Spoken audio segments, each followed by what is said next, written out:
Podcast question. Beach racing in soft sand. Look up Weston Beach Race on YouTube and see just how crazy this event is. Let's hear what he's got to say here. Hey guys, hey Moto Academy, hope you're all doing good. Just out for a walk, making the most of the UK sunshine before it disappears. Shout out, speaking meditating. Quick podcast question. On October the 13th, I'm competing in an event called the Western Supermare Beach Race. It's a 3-hour race with about 950 to 1,000 riders. My question is, have you got any tips for riding on soft sand? Particularly the dunes are built up from the sand that's on the beach, so they are really, really soft. So any tips on basically suspension setup, how you ride, standing up, positions, body positions, etc. If you go onto YouTube and type in Western Supermare Beach Race, you'll see exactly what I mean, and you'll see just how crazy this is.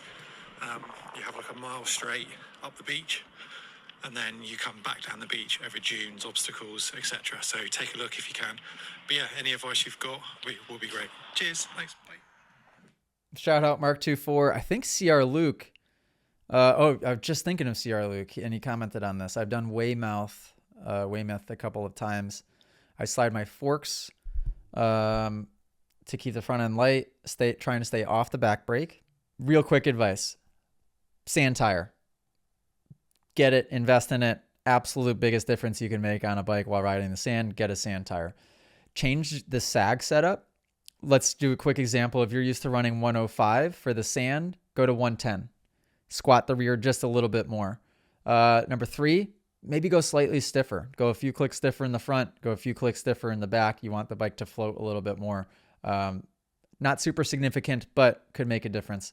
And then final thing is you need to really focus on upper body, or no, not final thing, but another thing.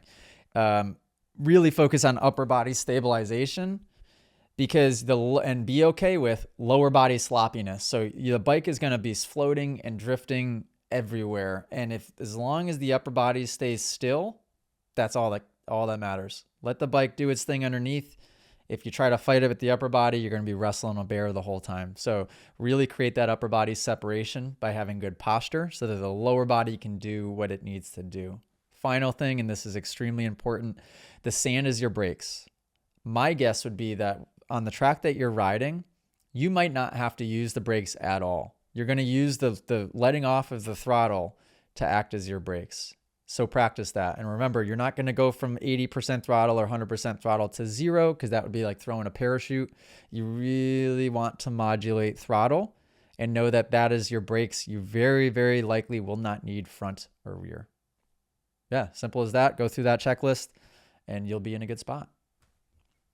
Mark24, great question. And I wish I had taken all of that advice for myself back when I used to ride sand a lot. But riding sand is fun, especially when you can figure those things out that I just talked about. If you guys enjoyed this podcast clip and you want to listen to full episodes, you can do so on Spotify and Apple Music. If you want to send in your own video submission, you can join us in the Moto Academy family inside of the Moto Academy app by just going to themotoacademy.com. That's also where you can sign up for a class. Okay, guys, see you next episode.